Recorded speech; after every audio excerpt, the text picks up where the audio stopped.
La 34e édition de la Coupe d'Afrique des Nations est pleine de surprises, sinon devient de plus en plus spéciale, très spéciale pour nous les amateurs du ballon rond et du foot africain. Mesdames et messieurs, bonjour, bonsoir, bienvenue dans cette émission, en tout cas spéciale CAN. Comme d'habitude, je partage ce plateau avec des consultants qui viennent pour décrypter l'ensemble des matchs et partager leur expérience également avec vous. Je suis aujourd'hui avec mes deux consultants de choc. Je suis avec Mohamed Alassane Sall, dit Doyen Lebeul. Et je suis également avec Oumar Touré, qui est consultant au SU. Alors installez-vous confortablement car nous allons rentrer tout de suite dans l'émission. Bonsoir messieurs. Bonsoir. Bonsoir monsieur Maïga. Ça va, vous allez bien? Oui, ça va. Comme on le dit, les jours se suivent mais ne se ressemblent pas. Exactement. Autrefois, on avait fait le décryptage de l'avant-match de Mali-Tunisie. Aujourd'hui, on va faire le décryptage de l'après-match. Et nous allons également parler du pays organisateur. Donc, je vais profiter pour partager le programme avec vous, chers fidèles téléspectateurs de Alafia TV. Comme point numéro 1 de notre programme, nous allons parler de la prestation. Comme je l'ai dit tout de suite, nous allons faire le décryptage de l'après-match qui opposait les Aigles du Mali aux Aigles de Carthage. Comme deuxième point, nous allons parler du pays organisateur qui est presque éliminé de sa propre CAN. Éliminé ou pas, je suis avec les consultants. Nous allons discuter sur ce point. Alors, comme troisième point, nous allons parler de... Nous allons, comment dirais-je, interviewer un de nos envoyés spéciaux, Aliou Harouna, depuis l'autre côté de la Côte d'Ivoire, précisément à Korogo, qui va répondre à nos questions. Ensuite, nous allons parler également de la joie des fans du football africain et des Aigles du Mali depuis la cité des Askia. À Gao, la population était très contente et elle s'est également exprimée sur la performance des Aigles. Ça serait dans cette émission. Et enfin, nous allons faire le décryptage de l'avant-match qui va opposer le Mali face à la Tunisie. On fera le décryptage à la Namibie, pardon, Mali-Namibie, pardon. Voilà, nous allons faire le décryptage total de ce match également. Alors, messieurs, soyez les bienvenus. Donc, voilà, le plateau est ouvert. Maintenant, la première question. Nous allons parler de la prestation du match Mali-Tunisie. Quelles sont vos remarques? Qu'est-ce qu'on a remarqué? On avait déjà fait le décryptage de l'avant-match. Doyen, qu'est-ce que vous avez dit qui s'est passé au cours de ce match? Qu'est-ce qui s'est passé que vous souhaitez que ça soit amélioré? Je disais que un homme averti en vaut deux. Très bien. La Tunisie était considérée comme un animal blessé jeté dans la faune. Okay. Battu par la Namibie, sa première sortie, et qui va aller chercher ses 3 points contre le Mali. Sachant bien que la Tunisie et le Mali, ils ont une longue histoire.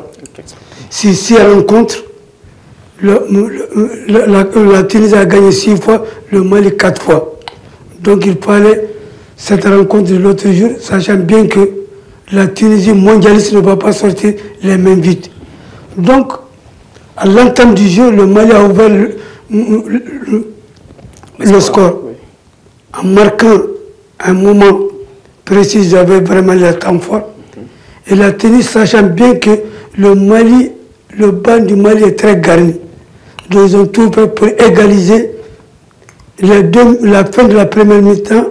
Comme la deuxième mi-temps, ils ont fermé la bouteille. Une égalisation qui n'a pas pris du temps. Qui n'a pas pris du temps. Oui. C'est pour certains ont posé la question, le Mali a dominé, le Mali n'a pas marqué. Il faut être une grande équipe pour savoir bloquer ton adversaire et jeter la clé. La Tunisie s'est conservée. D'autres pays, si tu essaies vraiment de jouer le nul, tu vas encaisser un deuxième but. Et je pense avec l'entrée des éléments comme, je peux dire, les Diabaté et autres, la donne allait changer. Mais l'espérance a manqué. Donc c'est pour dire que vraiment, dès au départ, je disais que ce ne serait pas un match facile Parce que la Tunisie ne va pas perdre coup sur coup. Ça, c'est ma première remarque. D'accord. Partant des remarques du doyen, Monsieur Oumar Touré, est-ce que pensez-vous que la Tunisie est venue seulement pour concéder le match nul ou bien elle est venue pour battre les Aigles du Mali? Bon, on en avait déjà parlé ici sur ce même plateau. On s'attendait déjà à un match très ouvert avec beaucoup plus d'engagement. Très ouvert par contre, non? Oui, non, de la part des Tunisiens. Parce qu'eux, ils avaient déjà... On s'attendait à un match ouvert. À un match ouvert, exactement, c'est ce que je disais. Donc, on s'attendait déjà à ce que les Tunisiens fassent beaucoup plus d'efforts que les Aigles, puisque eux, ils avaient déjà perdu leur premier match. Donc, il fallait qu'eux, ils viennent en force, mais il ne fallait pas aussi que le Mali se laisse faire. Étant donné qu'il y a eu déjà une histoire commune entre ces deux équipes, on s'attendait à ce que le match soit très serré. Et ça a été le cas. Mais on a vu que les Aigles aussi ont marqué trop tôt et on les a rejoints aussi encore trop tôt. Ils ont marqué à la 10e minute et 10 minutes après, la défense a manqué d'un peu de vigilance et ils ont pu revenir au score. Donc, justement, parlant de cette défense face à la Tunisie, le doyen, juste avant l'émission qu'on a enregistrée avant le match, le doyen avait souligné qu'il avait mis en place une défense propre à lui, je veux dire. Oui. Il a fait un classement au niveau de la défense et il disait que si le Mali respecte ce classement, la défense sera solide. Et si le Mali veut battre la Tunisie, le Mali n'a qu'à renforcer cette défense en mettant Falaye sur le banc. Est-ce que j'ai été fidèle à ce que vous avez dit? Non, ça veut dire que moi, je n'ai rien contre un joueur malien. Parce qu'une fois que tu viens sur le drapeau national, tu es appelé à défendre. Tu es comme un soldat à défendre l'intégrité territoriale.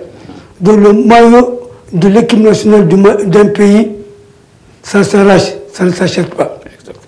Donc vraiment, et tout joueur souhaite de brandir ce célèbre trophée. Donc je disais à la défense, je vois mal, malgré qu'il a mouillé le maillot l'autre jour, il a mouillé le maillot, mais le but tunisien est rentré, le gars l'a marqué, il était avec Falaye. Là, Falaye, il lui manquait un peu d'effort physique. C'est pourquoi je reviens à la charge. Malgré qu'après l'exclusion, l'égalisation, il s'est donné, mais malheureusement, il n'a pas vraiment du poids face à ses adversaires. Donc j'avais donné un classement. Je disais sur le côté droit, le capitaine Amari Traoré, ce rassembleur, il est très fort physiquement et il sait vraiment comment remonter le moral de sa troupe. Au milieu, Mamadou Fofana, qu'on n'a pas vu, nous a joué. À ses côtés, Kiki Kouyaté. Et le côté gauche, on donne à ce jeune latéral gauche titulaire dans son équipe, je vais dire Amadou Dante. Au milieu, Komori distributeur. À ses côtés, je n'ai même pas pensé à Djaya Samasekou, qui a montré que vraiment, il a de l'expérience. Malgré qu'il n'a pas de coffre, le temps qu'il a joué, il a pu tirer l'épingle du jeu. Ça, c'est Samasekou, ça il faut le dire. Et avec Mohamed Kamara, Diamanté qu'on n'a pas récupéré. Si Mohamed Kamara n'est pas là, Alou-Dieng doit être là. Donc maintenant, moi, j'aurais voulu. Et je disais que Ibrahim Sissoko, côté droit, tu amènes Néné de l'autre côté, ou bien Diabaté, la Tunisie n'allait même pas voir la balle. Mais malheureusement... Et justement, nous avons été contactés par certains téléspectateurs qui nous ont dit vraiment le doyen, il a donné le bon calcul. Et ils ont trouvé vos remarques très pertinentes. Je vous reviendrai, monsieur le doyen. Alors, Oumar Touré, qui était l'homme du match côté Aigle du Mali, selon vous? Qui a fait une très belle prestation, selon vous? Bon, je crois que tout se joue au milieu, malgré qu'on manquait plutôt de conservation, parce qu'on avait du mal à conserver le ballon. Et pourtant, moi je pense qu'on manquait un peu comment dirais-je, c'était la dernière balle qui nous manquait, c'est-à-dire on n'arrivait pas à réaliser le dernier titre, dernier tir. On n'avait pas une bonne finition, oui. Sinon, je pense que garder la balle, moi je pense qu'on avait la balle. Côté possession, on a un peu dominé la Tunisie, parce qu'on a vu une équipe tunisienne qui a un peu fermé à travers les nombreuses, comment dirais-je, à travers les blocs qu'elle a mis en place. Doyen, qu'en pensez-vous de... Pensez-vous que la Tunisie avait fermé carrément sa défense? Là, ils avaient intérêt, parce que les joueurs très expérimentés. Et là, les entraîneurs juste sur le banc. Donc la Tunisie savait que vraiment, avec ses réservistes sur le banc du Mali, des intellectuels, des individualités, il faut faire énormément attention. Parce qu'ils ont visionné toutes les rencontres du Mali. La deuxième mi-temps de l'équipe nationale du Mali, ce n'est pas n'importe quelle formation qui peut arrêter ces jeunes gens. Ils ne savent pas calculer, ils ne connaissent ni éléphant, ni lion indomptable, ils ne connaissent personne ni la panthère. Okay. C'est des gens qui jouent du football pur et simple. Donc là maintenant la Tunisie, avec son expérience, a fermé carrément la bouteille pour éviter d'encaisser le deuxième but. Exactement. Et moi, la question que moi je me pose même concernant la réaction des Maliens, on sent que c'est toujours à la deuxième période que nos éléments arrivent à bien dominer le jeu et à bien canaliser le truc. Pourquoi est-ce que d'entrée, l'entraîneur ne fait pas en sorte qu'on puisse débuter à ces joueurs-là, avec ces joueurs-là plutôt, et d'attendre jusqu'à la deuxième période pour les faire tourner? Je vais répondre là, il a raison. Okay. C'est-à-dire qu'il ne faut pas attendre à ce que tu prends un but d'abord. C'est-à-dire que l'équipe qui a terminé contre l'Afrique du Sud le match, l'équipe qui a terminé l'autre jour contre la Tunisie, que l'entraîneur Eric Seguissel ait pitié des Maliens, qui donne la chance à ces jeunes gens de commencer le match. Et ces vieux biscards, avec l'expérience, ils peuvent rentrer. Quand vous parlez des jeunes joueurs qui doivent commencer le match, vous pensez à qui? Je pense à Komori, distributeur. Kamori a débuté le match. J'ai compris. Non, j'ai dit, je veux ses camarades à ce côté. Komori, il est 10 dans son club. C'est un distributeur. Il marque, il fait marquer. Tu mets Diabaté de l'autre côté. Tu mets l'autre. Il suit Sissoko. Sénégal devant. Komori jette la balle à qui il veut. Sinon, le Goïta, il a fait son temps. Je ne peux pas dire qu'il n'a pas sa place à l'équipe nationale. Qui c'est Koïta? C'est Koïta. L'autre jour aussi, il était d'emblée, Fala était là. Oui. J'ai dit qu'il accepte de donner la chance à cette nouvelle génération. Mais par contre, moi, je n'ai pas vu Sékou Koïta briller lors du dernier match. Au contraire, c'est Sama Sékou que j'ai vu un peu... Oui. Là, je suis revenu. J'ai dit Sama Sékou a joué, il est dossier numéro 8. Oui. Il s'est tiré d'épingle du jeu, ça je le dis. Malgré qu'il n'a pas de compétition et tout. Lorsqu'il est sorti, il avait la crampe. Il est sorti. Oui. Mais je dis que si l'entraîneur accepte de jouer la génération Komori 10, les buts justement attendent. Quand ces jeunes gens marquent 3 buts, c'est la fête au village. Les autres ils vont venir finir la rencontre avec l'expérience. C'est là qu'Amari peut dire à ces anciens, fermons la bouteille, parce que les jeunes gens ont fait le boulot. Si le Mali aligne ces jeunes gens contre la Namibie, le Mali resterait premier de sa poule. Je peux parier. Qu'il accepte, qu'il nous écoute. Et Allah qui est suivi à travers le monde. Beaucoup de gens m'ont appelé. Je crois qu'il prendra des dispositions vu que le dernier match va se jouer de façon trop sérieuse. Parce que le Mali veut rester dans son quartier général. L'avantage d'être premier, tu resteras à Korogo. Et le Mali a le contingent malien qui viennent de participation autre là pour soutenir les aigles. Ah, c'est vrai, c'est un bon point parce que si le Mali parvient à garder Korogo, et le Mali aura une forte possibilité d'avoir beaucoup plus de pour les huitièmes de finale. Pour les huitièmes de finale. C'est une ville très proche de Bamako. Nous sommes en train de tirer les leçons. C'est pour que l'entraîneur du Mali doit nous écouter. C'est que nous arrivons contre la Guinée équatoriale au Cameroun. C'est en huitième de finale qu'ils nous ont éliminés. Exactement. Une Guinée équatoriale qui a pris le goût de la canne à partir de sa conne qu'elle a organisée en 2015.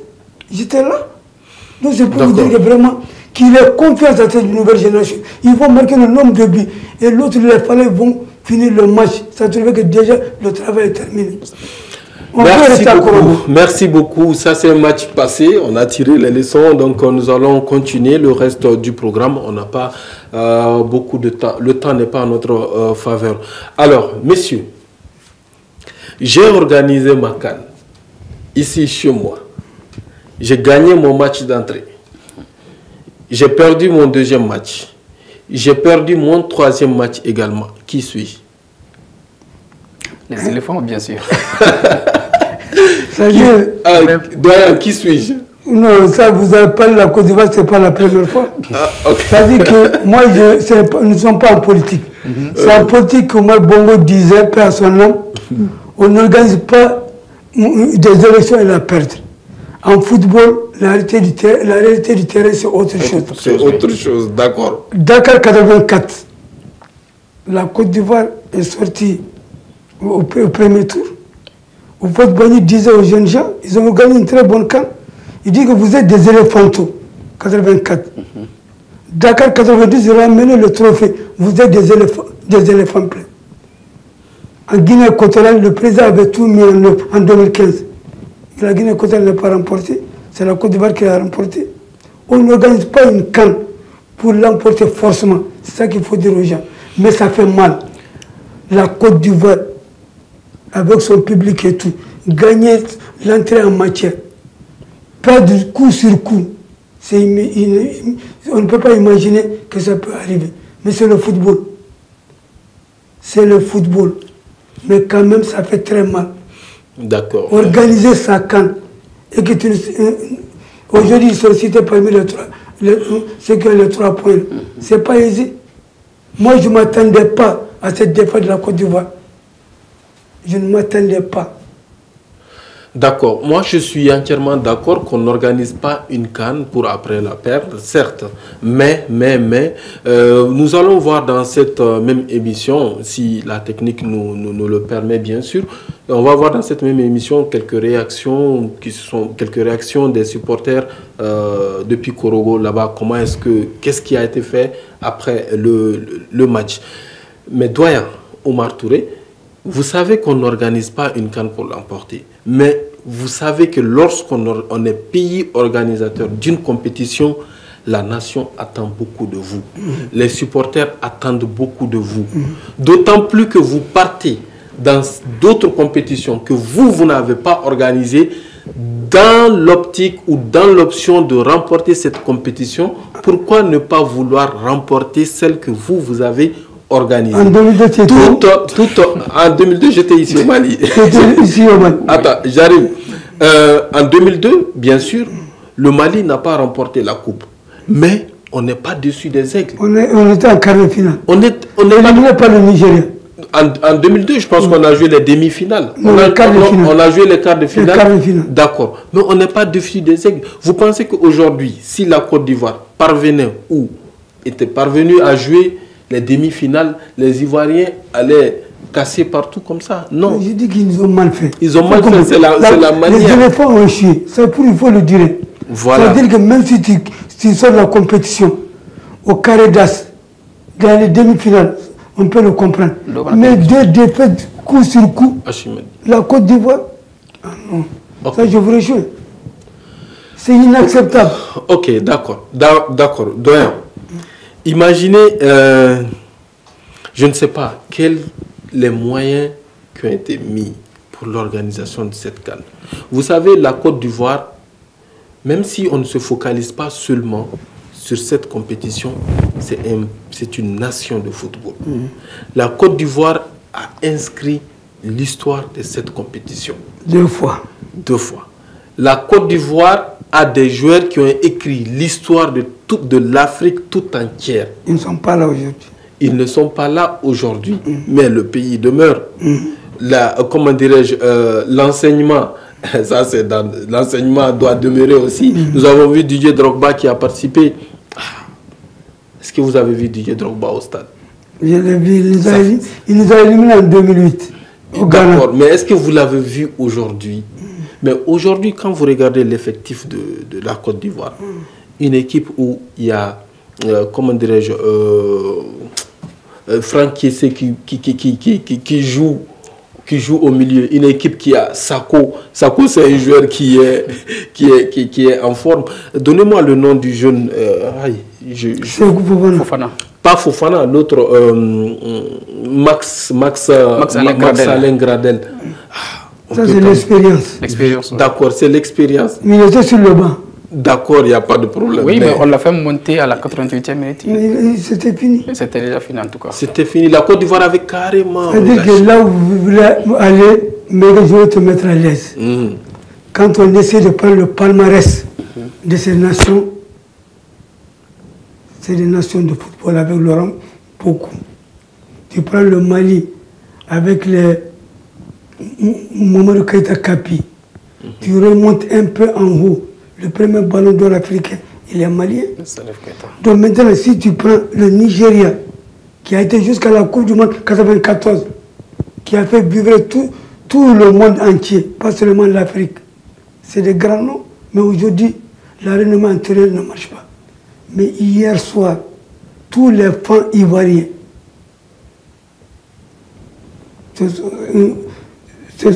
chacun a rejoint son lit dès 22h. Bon. Quel 22h? Dès 21h? C'est vrai qu'on organise. Mais ça fait très mal. D'accord. Omar, quelle est votre impression sur cette... C'est vrai qu'on n'organise pas une CAN pour forcément la gagner. Mais moi, je crois que la prestation de cette... que nous avons en face, la plus médiocre équipe ivoirienne de tous les temps. Parce qu'il faut... On ne sent même pas... si nous prenons l'exemple sur les aînés, la détermination avec laquelle... Il est nostalgique, tu as raison, il faut le répondre. La détermination. Mais il est nostalgique, oui, les anciens. Oui. Les anciens jouent avec beaucoup plus de détermination. Mais regarde seulement le football que eux, ces jeunes nous montrent. Ils jouent vraiment de façon très passable. Très en tant que pays organisateur. Même le gardien de but, moi je pense qu'il est passé à côté de son match. Les Ivoiriens ne méritent pas ça. Je pense vraiment deux poissons. Cette rencontre d'hier, ça fait mal. La Côte d'Ivoire avec ses grands noms, les Traoré Banbadi, les Guédi Seri et autres. Hier, ils étaient tous au terrain. Oui, même Drogba. Mais c'est la déception totale. C'est la déception totale. Alors, une question pour vous. Pensez-vous qu'il y a toujours une carte à jouer pour la Côte d'Ivoire? Oui. Pensez-vous qu'elle peut se qualifier? La Côte d'Ivoire est citée parmi les meilleurs troisièmes. Mais quand on sort, dépend de notre pays, il y a tout là, ça. Dans ça, il y a deux cas. Il y a deux cas. Ça devient compliqué. Donc je ne citerai pas de noms autre chose parce que ça est une manière d'influencer. Parce que quand je vais citer des noms, certains vont dire que vraiment, il faut qu'on s'arrête à 4 ou 5 points. Or qu'il fallait battre, à chaque rencontre, il faut avoir la victoire. C'est très important. Mais la Côte d'Ivoire a encore ses chances. Une équipe repêchée dans une compétition peut faire mal. Ça, on l'avait déjà vu de preuves.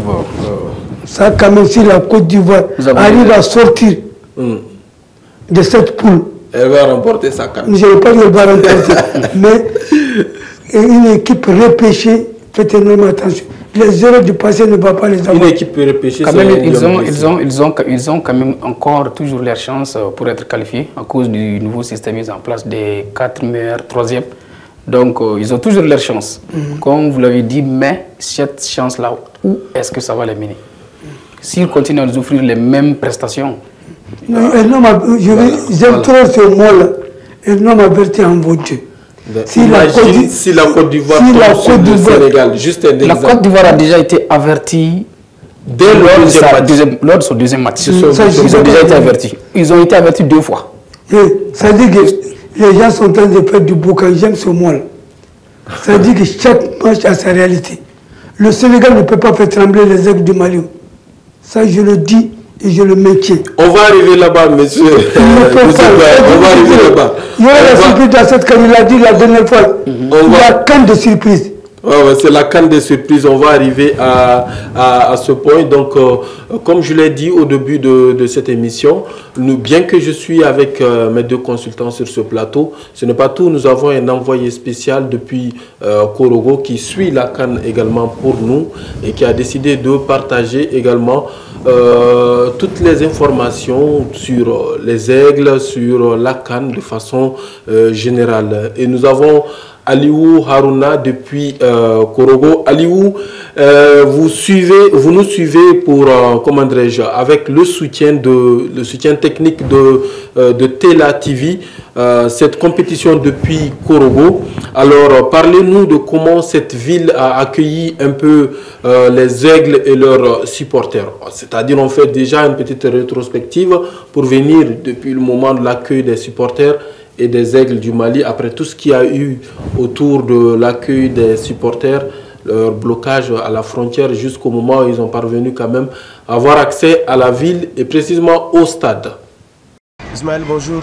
Et bonjour à tous nos fidèles téléspectateurs de Alafia TV. Effectivement, nous sommes à Korogo et pour faire vivre le temps fort de cette CAN avec le soutien technique de nos partenaires de Tela TV.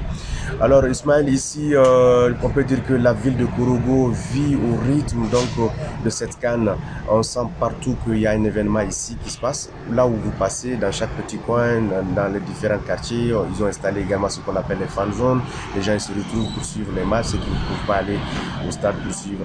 Il y a également les Maliens résidents ici. Nous avons également pu rencontrer le président de la communauté des Maliens résidents ici.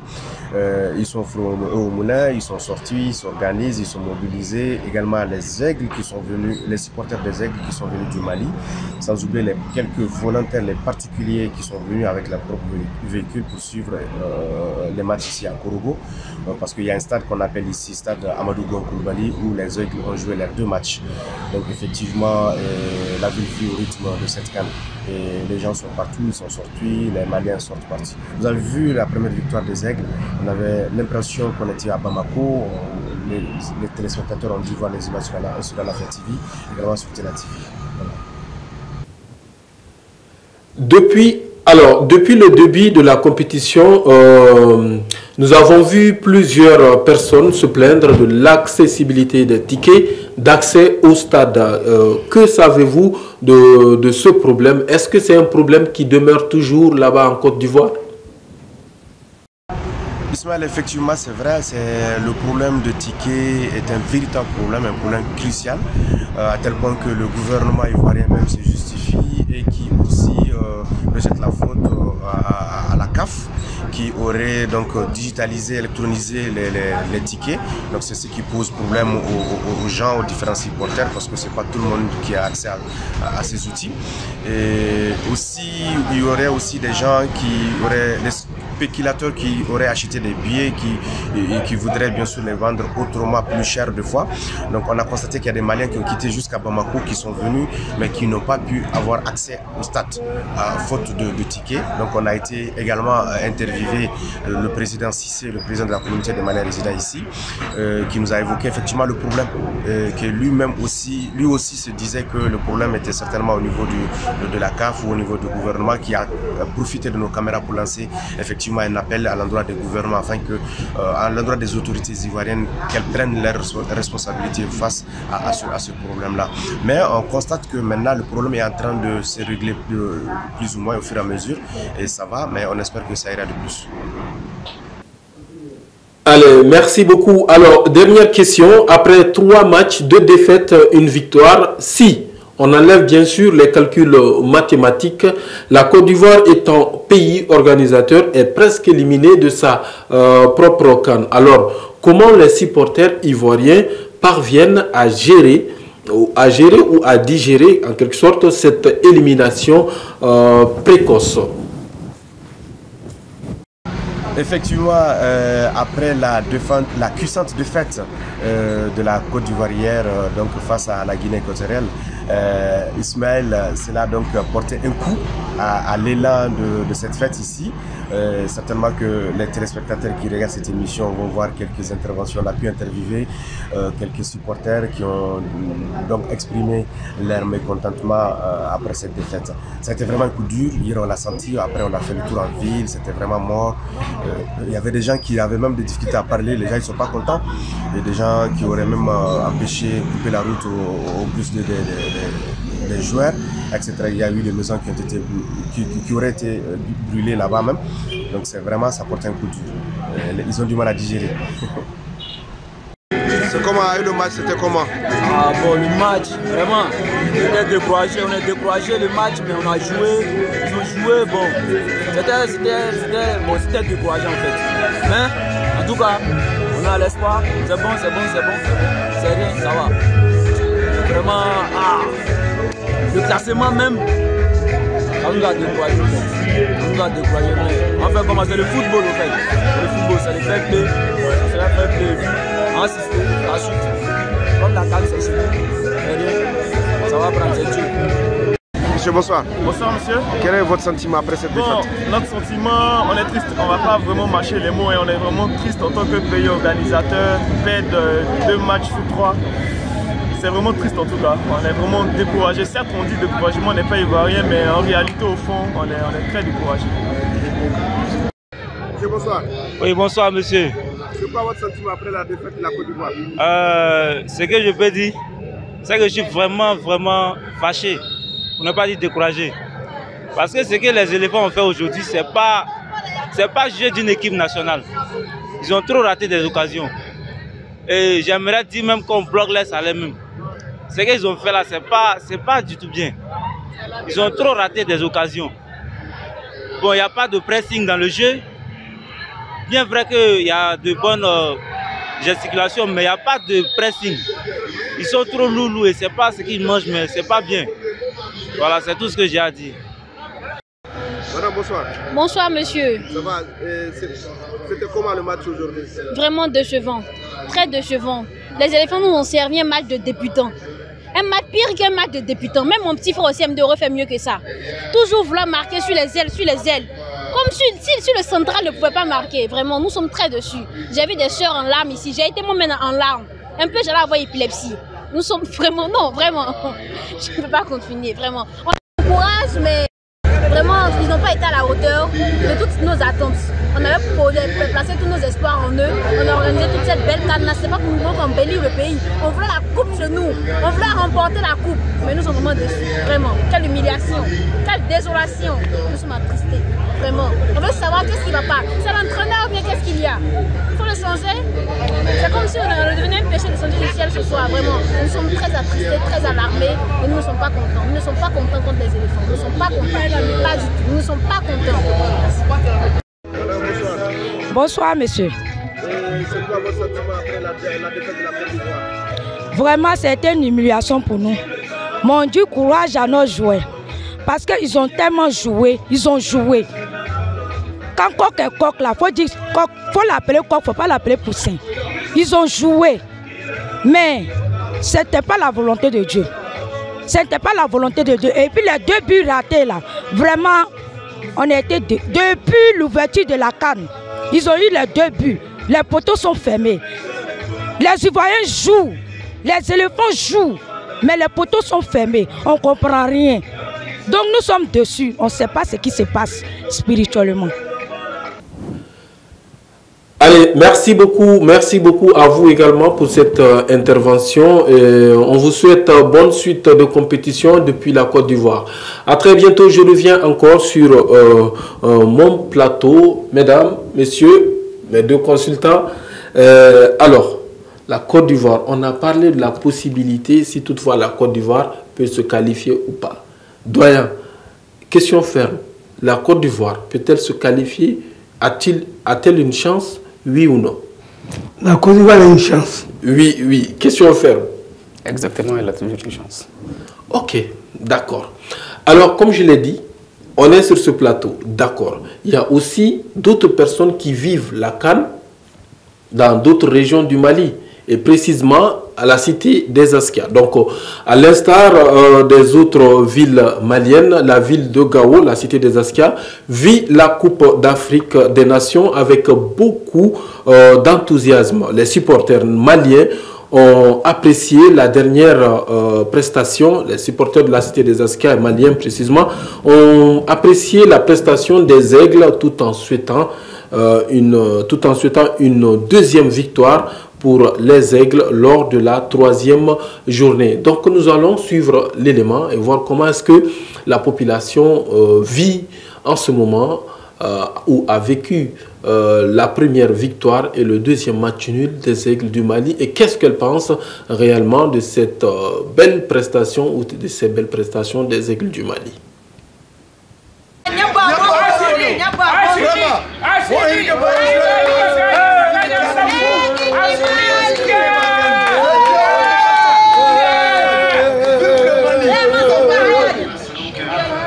Bon, Sonda haya kan irmana ba mace kan ti de fetur ma zamanate nilo hunde man ta hano kan sonda aga bore bine mara agirma kan ndi kaina ba kan shindir ka do victoire aga birse mais nilo hunde ga bore comme que premier match gagné so ma triche 4.0 mon dirdu nilir ko na terche waldir gagné hunde wati du hunde irma wona mais wokir gan suka bagangati sonda yima ka triche coupe 0 irgan suka tamaiga ndiga dir moy ma ga jerriche. Bon, en réalité, je suis un peu déçu, mais vraiment fier. Fier pour notre nation, fier pour notre joueur et fier pour l'entraîneur. Pourquoi j'ai dit je suis un peu déçu? Parce qu'on pouvait prendre notre qualification dès maintenant. C'est pour cela que je disais que vraiment je suis un tout petit peu déçu. Mais je suis fier de ma nation. Ce que j'ai à dire pour l'équipe, pour les matchs à venir, vraiment, les Maliens sont fatigués. On est fatigués. Nous voulons cette victoire. Nous voulons cette coupe pour le Mali. Nous voulons cette coupe pour les gens qui ont perdu leur vie à cause du football, à cause de cette patrie, à cause de tout ce qui s'est passé au Mali. Vraiment, cette coupe, ça doit revenir pour nous. C'est notre fierté. Un peuple, un but, une fois. La victoire est pour nous, les Maliens. Voilà, la CAN, elle se vit partout, à Bamako, à Tombouctou, à Kidal, à Gao, à Koutchala, à Sikasso, partout au Mali. Alors, tandis que d'autres vivent la compétition dans les beaux stades de la Côte d'Ivoire, nous sommes là sur notre plateau, d'autres sont devant leur petit écran, quelque part dans le monde et suivent également la même compétition que nous. Messieurs, on va revenir sur ce plateau. Nous allons faire notre troisième entrée pour jouer contre la Namibie. Quelle est votre impression? Que pensez-vous de ce match qui va opposer le Mali face à la Namibie? Pensez-vous que les Aigles du Mali sont favoris de ce match? Je vais vous revenir. Omar Touré. Je crois que nous allons arrêter de parler des statuts de favoris. Bien vrai que ces choses-là existent. Et puis cette CAN nous a tellement révélé des surprises et de belles équipes que nous n'allons pas sous-estimer. Il n'y a aucune équipe à sous-estimer. Je crois qu'on va déjà jouer ces matchs d'abord et on a tout intérêt à ce que nos jeunes fassent mieux que la fois précédente plutôt. Donc je crois que la Namibie ne doit pas être sous-estimée. Bien vrai qu'elle a été battue sévèrement d'ailleurs, mais chaque match se joue et chaque match aussi a sa réalité. Donc il ne faut pas se fier, il ne faut pas sous-estimer d'avance l'adversaire et surtout qu'on a tout intérêt à gagner ce match pour pouvoir rester à la tête même de notre poule. Donc comme conclusion, un adversaire n'est pas à minimiser. Non, non. Donc il faut prendre tout adversaire au sérieux. Exactement. Donc il n'y a pas de favori dans le match, selon vous. Tout peut arriver. Tout peut arriver. Tout peut arriver. Doyen. Je garde toujours le même rythme. La Namibie, les Aigles doivent faire énormément attention. Ils ont été pris de vitesse par les Bafana Bafana. Là où nous avons reçu, le même attaquant a raté le pénalty contre le Mali, ça les a mis en mal à l'aise. Et les Bafana Bafana ont tout perdu. Ils devaient marquer 3 bien première mi-temps sans qu'on ait créé au scandale. Mais le pénalty raté par ces gens-là, ça a tout bouleversé. Vous avez vu la dernière sortie contre qui? Contre la dernière sortie non, pas les Bafana Bafana. Ils ont battu quelle équipe? Les Bafana Bafana. Ils ont battu la Namibie. Ils ont battu la Namibie. Comment? Ils ont un penalty. Le gars, il s'est réconcilié avec ses supporters. Il a marqué. Dès lors, il a repris confiance. Ils ont repris confiance. Et moi, je disais à quelqu'un, je n'étais pas d'accord à ce que le Mali joue avant l'Afrique du Sud. Ils devaient jouer le même jeu. 17h ou bien 18h pour la Namibie, 20h pour le Mali. J'ai dit, s'ils attendent demain, l'Afrique du Sud va battre la Namibie. Toutes les dispositions ont été prises. Et je peux dire que vraiment, l'arbitrage n'a pas été favorable au Bafana-Bafana. En revenant à cette rencontre, Mali-Namibie, nous devons faire énormément attention. La Namibie, dans son quartier général, le slogan, c'est les 6 points.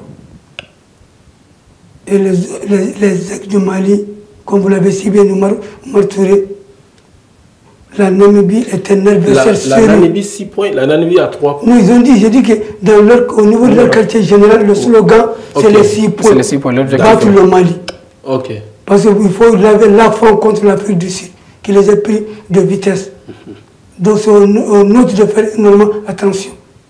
Eric Sekusel a des jeunes, parce que l'équipe de la Namibie, c'est constitué des jeunes, c'est la nouvelle génération là-bas. Et nous avons la même génération ici.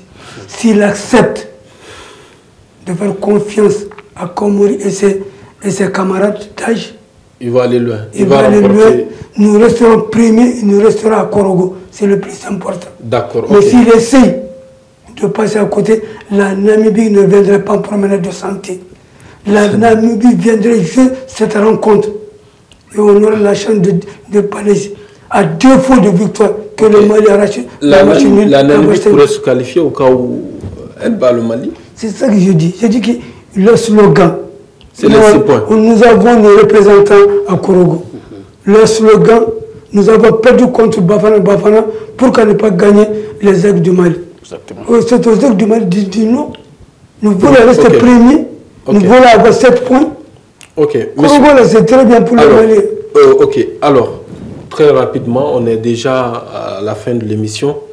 Pronostic Mali-Namibie. Déjà que la dernière fois, j'avais pronostiqué 2-0.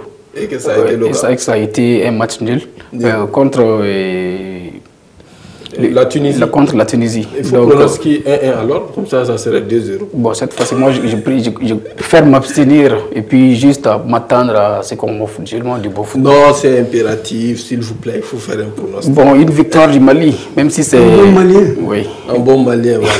Une victoire du Mali, oui. 1-0. 1-0. D'accord. Moi, je vais continuer en tant que doyen à avertir les aigles du Mali. À défaut d'une victoire, il faut arracher le match nul. Nous aurons 5 points. Et de l'autre côté, qu'il fasse match nul. Tunisie, Afrique du Sud, match nul, le Mali reste vraiment premier du groupe. Ah, moi je ne veux pas rentrer dans les calculs. Moi je rentre dans les calculs. Non, moi je... tu nous as posé une question. Oui, c'est ce que j'ai dit. J'ai dit, moi je ne vais pas rentrer comme vous dans les calculs. Peut-être que vous aimez les calculs et que vous pensez qu'il y aura une probabilité que les calculs soient exacts. Alors, moi, ma pronostic, Mali-Namibie, c'est 2-0. Je vous assure, le Mali, Inch'Allah, va s'opposer, va battre la Namibie 2-0. 2 buts à 0. Moi, je l'ai. C'est notre souhait à tous. C'est le souhait de tout bon Malien vacciné. Mais espérons que c'est juste. Espérons que le jour où on revient, que je t'appelle pour te dire vraiment, monsieur Méga, tu as raison. Tu as raison. Oui. Mais c'est que moi, je veux dire, je veux faire parler mon esprit et laisser la passion du cœur. Oui.